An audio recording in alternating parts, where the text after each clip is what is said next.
and welcome. You're watching the Meet ETV show. I'm Tafarra Gadamo. My guest today is Mr. Sheikh Sharif Sheikh Ahmed, the newly elected president of Somalia. Thank you very much, Mr. President, for being on my show. Thank you. Now that the elections have been held and you are now the new president of Somalia, do you think that Somalia has any hope? Bismillah, alhamdulillah, salatu wassalamu ala rasulillah. Fursadda horta aad siiseen waa ka mahad celinaa. Thank you very much, and I would like first to thank your opportunity given me today. As you are aware, Somalia is suffering a lot of civil war long time ago. The last year we started dialogue taking place in Djibouti, and now we can say the result is very good, and I hope the Somali people will welcome what we achieved, as well as the international community. All are welcoming the achievement we did in the Djibouti process, and we are looking forward to get international cooperation as well as in the regional cooperation. And I hope we will make Somalia peaceful, and we will succeed in that area. But soon after you were elected president of Somalia in Djibouti, as you've said, the Al-Shabaab, the extremist wing of Al-Shabaab, says you are a traitor, we're going to fight you out to the end. What do you think about that?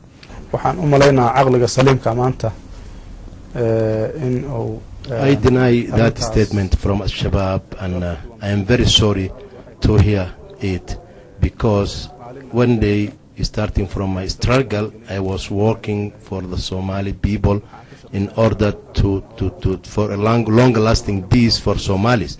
But I can tell you that it's not the time for Somalis, someone to say now I will continue fighting. Why the fighting? It's over.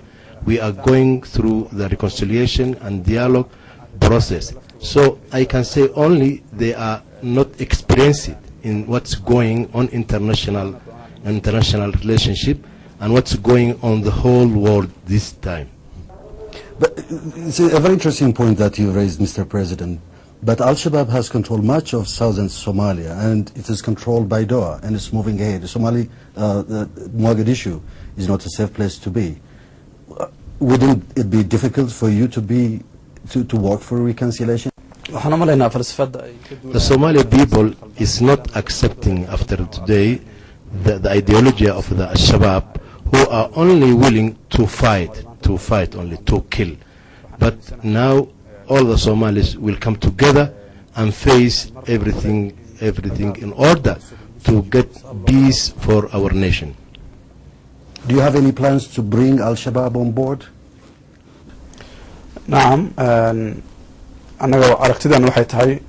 Yes, now today our main target is to call for them, to invite them to come on board to the reconciliation process now going on in Djibouti. What is your plans now? What is your agenda now that you're elected president of Somalia? طبعا waxaan nagala sugaa inaan soo dhisno xukuumad waxaan soo dhisi doonaa xukuumad midnimo qaran waxaan ka Our next step to go back to Djibouti, then to consult with our MPs, so the elders, the politicians, in order to select a prime minister capable to handle the situation in this time, and then to face the humanitarian crisis for the displaced Somali people, and to build the institutions as well as. Dhamaan arrimahaas oo dhan waxay ku jiraan qorshooyinka noo yaalo aan ku tala jirnay inaan fulino sida ugu dhaqsiyaha badan. So you say the prime minister, would you be considering the clan issue? Certainly you will. Who is going to be your next prime minister? Do you have any idea? Yes, now we are about to form a national unity government, so we are considering the clan-based power sharing. So will you be interested, or do you have plans to involve Sheikh Awiyas?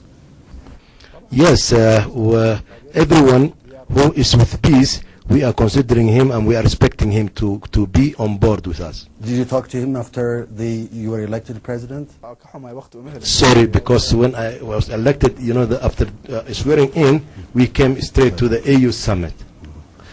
Here in Addis Ababa, I understand that you've been talking to African leaders, and I understand that you've been seeking their support.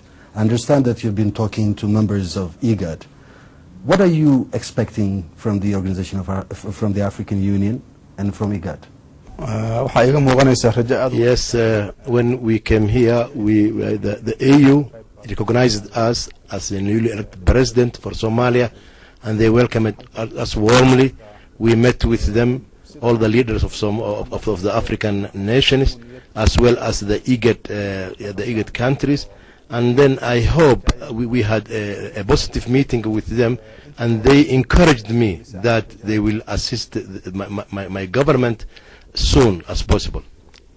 One of the important factors when you talk to members of IGAD, you're talking about all 7 countries, right? But when you talk of the 7 countries, there is also one other factor, which is Eritrea. And Eritrea is still home to Shaghawiyas, and Eritrea has never liked the peace process going on in Somalia, which finally brought you to the top as president of that country. What do you think about Eritrea? Do you think Eritrea is a partner in the whole peace process? Going to be?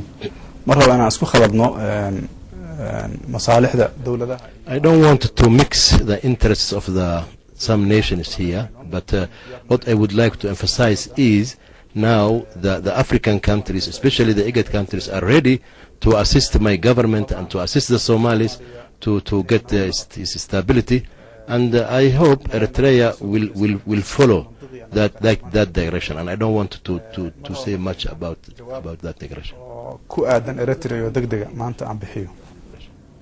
I understand that you've been talking to Ethiopian government officials, including you had a meeting with the Prime Minister and the Foreign Minister. What is the agenda all about? Yes, we met with His Excellency the Prime Minister and His Excellency the Foreign Minister of Ethiopia, and we were sharing the views in the region. Especially, we were trying to build the confidence between us, and we are neighbors. Somalia and Ethiopia are neighbors, and we are looking forward to live peace with the neighboring countries. And they were encouraged me that they will assist my government, and we will not accept anyone who will interfere the Ethiopian interest, as well as anyone not to interfere the Somali affairs. What are the areas of cooperation that you're talking about? Relationship as 2 neighboring countries, sharing a lot of things. What will Somalia look like 5 years from today? You know, when after a long civil war, every nation will face a lot of challenges to cross. Then now we are expecting to do positive steps to see Somalia stability and then rebuild again. When do you plan to fly to Mogadishu? As soon as possible. I can't say to you exact time. Thank you, Mr. President, for allowing me to talk to you on my show. Thank you very much, and it was a pleasure. Thank you.